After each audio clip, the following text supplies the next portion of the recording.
इमरान खान पर हमले का मुकदमा दर्ज करो, आजम स्वाति को इंसाफ दो। तहरीक इंसाफ के सेंटर्स का एक हफ्ते से पुरअमन एहतजाज जारी है। अपोजिशन लीडर शहजाद वसीम की क़यादत में सेंटर से पार्लियामान से सुप्रीम कोर्ट तक रैली निकाली। मीडिया से गुफ्तगू में शहजाद वसीम ने कहा कि सेनेट आज अपने लिए इंसाफ मांग रहा है।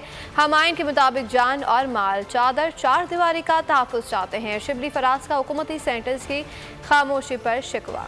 ये वक्त है खड़े होने का। पूरी कौम से गुजारिश है कि आज इस आजादी की जद्दोजहद में अपने बच्चों के मुस्तकबिल के लिए, इस मुल्क के मुस्तकबिल के लिए अपना हिस्सा डालें। लेकिन आज हम ये देख रहे हैं कि हमें इंसाफ तो छोड़े कि किसी ने ये भी एहसास नहीं किया कि ये मेंबरान पार्लियामेंट जो कि कानून बनाते हैं उनको आइन में वो तरामीम करते हैं और वो आज सड़कों पे एक हफ्ते से ज्यादा जलीलो ख्वार हो रहे हैं और उनकी कोई सुनवाई नहीं हो रही। जिस हकीकी आज़ादी लॉन्ग मार्च को ये इम्पोर्टेड हुकूमत रोकना चाहती थी और वजीराबाद के अंदर सह तरफा नहीं तो दो तरफा फायरिंग करके और पाकिस्तान तहरीक इंसाफ के चेयरमैन, साबिक वजीर आजम और आलम इस्लाम के सबसे पॉपुलर लीडर के ऊपर कातिलाना हमला किया, आज वो पूरे मुल्क के अंदर हकीकी आज़ादी की तहरीक फैल गई है।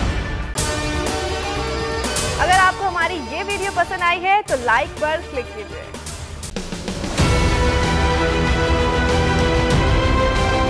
मैं आज बोल्ड टीवी वाले शोएब शेख को, उन्होंने उसकी जिंदगी को खतरा अब हो गया। पहले उसको था अरशद शरीफ को, आज शोएब शेख का मुझे पैगाम आया, उसको धमकियां दे रहे हैं कि उसको मारेंगे। इस सिर्फ के बोल्ड टीवी हमें उठा रहा है। बोल्ड ने हमेशा हक और सदाकत का साथ दिया, सच के साथ खड़ा रहा। हम हैं मिसाल अब, मगर इस हवा से हम डर कर सिमट ही जाएंगे, ऐसे भी हम नहीं। बड़ी मुश्किलात, बड़े बड़े चैलेंजेस, सिर्फ बोल खड़ा रहा, बोल डटा रहा। बोल को है जरूरत अवाम के दुआओं की। इज़हार आज़ादी के लिए, पाकिस्तान के लिए, पाकिस्तानी अवाम के लिए।